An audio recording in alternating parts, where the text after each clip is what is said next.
Hey everyone, welcome back. I'm Michael, and we're going to be getting right back into some more Reddit stories. If you enjoy the video, make sure to leave a like and subscribe. Now, without further ado, let's begin. This story was made in the AITA subreddit by a user named Parking Marzipan. The post is titled, "I told my husband's affair baby's family to either come get the kid or I'm calling CPS. My soon-to-be ex-husband, Roger, 47, whom I forgave for his affair, came home with a baby 4 months ago. His girlfriend, 22, could not handle it anymore and brought the baby to him at work and left. To the best of his knowledge, she is in Spain. I allowed him to stay as long as I didn't have to do anything. About a month ago, Roger had a heart attack. It didn't kill him, more's the pity, but he is very weak and incapable of doing anything for himself. Since he isn't up and about, he cannot care for his child. He also cannot drop off and pick up his son at daycare. I have been helping, but I'm done. My kids are grown. I shouldn't be having grandkids anytime soon. I do not have any desire to care for a baby. I told Roger that I want a divorce and I contacted the mother's parents. I know the father through friends. I said they had until Friday to come get their grandchild or I would call Child Protective Services. They just left with the baby, but they scolded me for being so cold toward a baby that had done me no harm. I view that child differently. Roger is recovering and I will be moving out. The house is in his name, but I have never contributed to it. I have the equivalent of 22 years of rent and interest put away. As per our prenup, my savings are my own. I work and I don't need anything out of this marriage except myself. My kids tried telling me to stay and help their father. I said they were welcome to come over and help him with cleaning himself and the baby. Both declined what I felt was a fair offer. I do not feel that I am acting badly. However, Roger, our children, his child's family, and a few mutual friends think I am. Perhaps writing this out and seeing the responses will give me clarity. Update. I am no longer divorcing Roger. There were complications from his heart attack and he has passed away. I am conflicted. He was the love of my life, but also a cheating piece of trash. To the best of my knowledge, the mother will not return from Europe. The child is currently with her parents. They asked me what I wanted to do. I recommended adoption, not that I would adopt the child, but that they put the child up for adoption. They did not like that suggestion. Neither did my children. They said I am being cold and cruel. I suggested that since the child is related to them and not to me, they should step up. Neither has accepted that suggestion either. I was the sole beneficiary of Roger's estate, so I imagine lawyers will be involved in arranging some sort of support for the child. I will pay whatever is ordered by the court out of the estate. I will not pay 1 cent out of my own money. That is all I have to say on this matter. I'm Not Creepy said, "It's always interesting how other people will be quick to call someone else heartless for not doing something they themselves have no interest in doing." To this Spacey Scribe said, "And she has a solid point beyond it's not her responsibility. They are related, she is not. If it is so heartless not to take the child in, then they are all worse." Texas Liz said, "I love how all these people want her to do something. Of course, they are still fine and lovely people, even though they don't want to raise their half-sibling or grandchild. But she's an evil person for not wanting to raise a baby she had nothing to do with. I don't blame her one bit." This next post was made in the Vent subreddit by a user named Chaff Champion. The post is titled, "Finally found out why my friends don't want me going on my date tonight. Pretty annoyed. For context, I am a 35-year-old man and my date is a 43-year-old woman.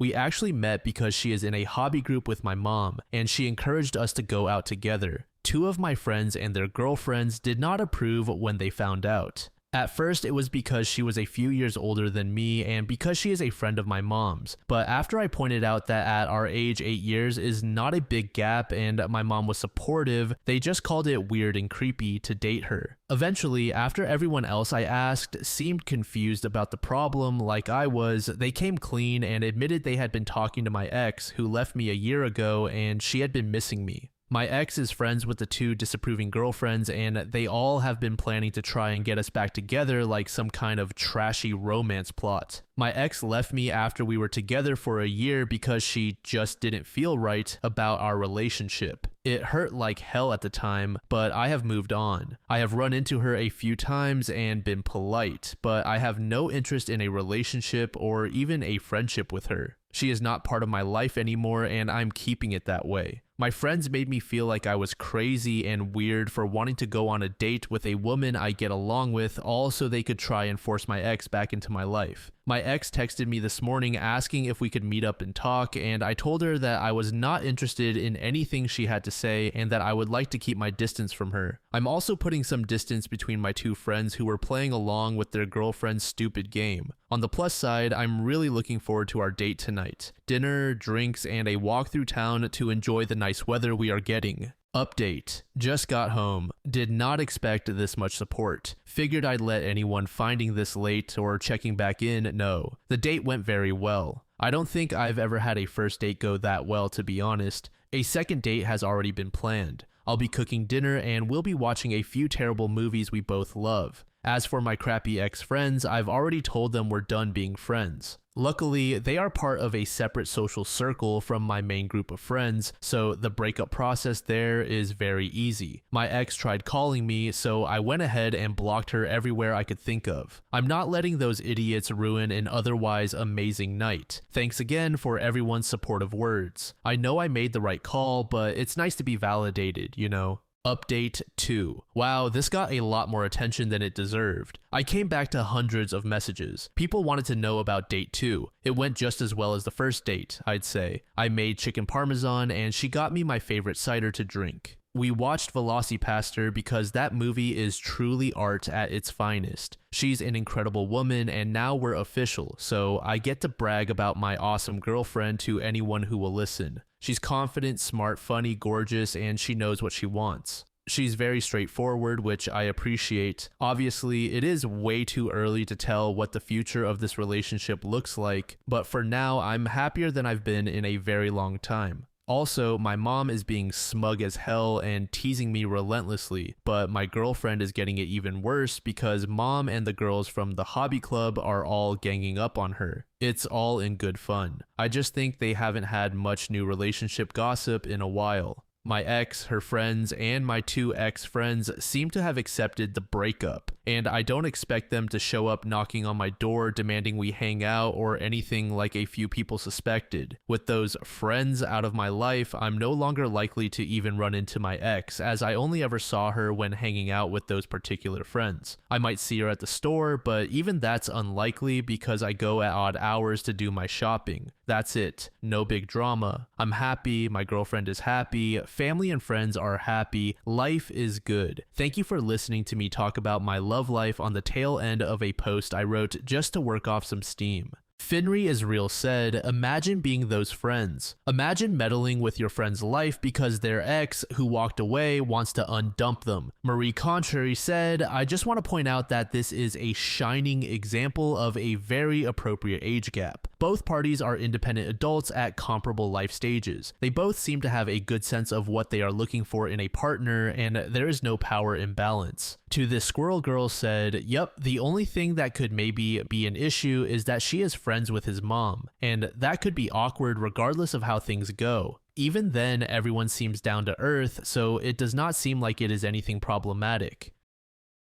This next post was made in the relationship advice subreddit by a user named Peony Diary. The post is titled, My boyfriend said he will never marry me. What do I do? For context, I have been with my boyfriend for almost 2 years now. Throughout our relationship, he has been the most attentive, loving, and thoughtful partner. We share house chores, he buys me little gifts every now and then, he calls me every day while I'm on my way home from work, and he always talks about me with his friends. I cannot even find a single irritating thing about this guy. Well, except he won't marry me because he promised his late wife that she would be his only wife. She passed away 6 years ago from illness, and he was pretty much devastated for 3.5 years. After lots of therapy and working on himself, he gradually opened up, and we met through a board game group. He never really spoke about her until we became serious. According to him, she was the one who made him believe in true love and the idea of a soulmate. He also claims that he has moved on, but to honor her memory and promise to her, he will never have a second wife.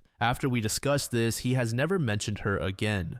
Our second anniversary is soon, and I am just thinking about what I want in my life. I would really like to get married. I want someone to propose to me, and I want a groom with tears in his eyes as he sees me walking down the aisle. I love this man with all my heart, and he has given me everything I could ever want in a husband, except he won't be my husband. I honestly don't know what to do. I know it is common for partners to be together in all but paper, but I guess I am a bit of a traditionalist. I feel like maybe deep down inside him, I am still second to her. How do I navigate this? Update. A lot of people shared their views with me in my previous post, so I thought I would share an update. As I expected, he is adamant in his stance. He was also a bit upset that I made him bring up the topic of his late wife, as he doesn't like talking about her. But he also understood that I could have doubts about his commitment and where I stand in his life. I'm not quoting him exactly, but he said something like this. My words have meaning, and because of this, you know when I make a promise, I mean it. I said that I will stay with you forever, so I will stay with you forever. If you want a ring, I will give you a ring. If you want to wear a pretty dress, we can get you a pretty dress. But please don't make me go against my word, because if I do, nothing I say will mean anything anymore. I could promise to love you and maybe stop loving you one day, and you cannot hold it against me. Mary was my first love after a string of broken relationships. I love the way I love because I learned it from her. I am who I am because of what I have experienced before. Please understand that sort of impact in my life. I have never compared you to her. I have never actively brought her up in our conversations. I don't even keep mementos of her in our home out of respect for you.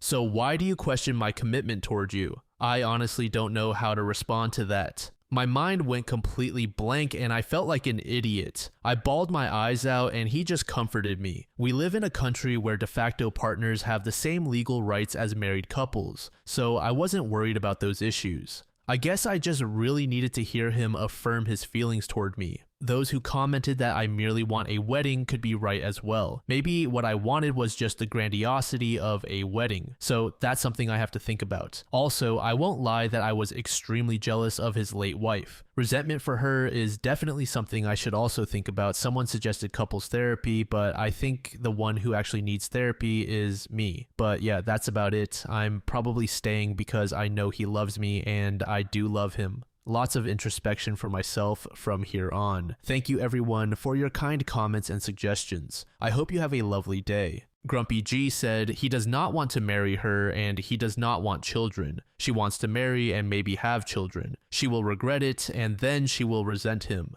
To this step, Wolf said she is 35 too, so if she really wants those things, this guy is clearly not it and it is time to move on. Slinky Malinky said, this is so sad. To this Key Advance said, it is pretty sad. I hope she finds the strength to move on or accepts that she will always feel like she is second best.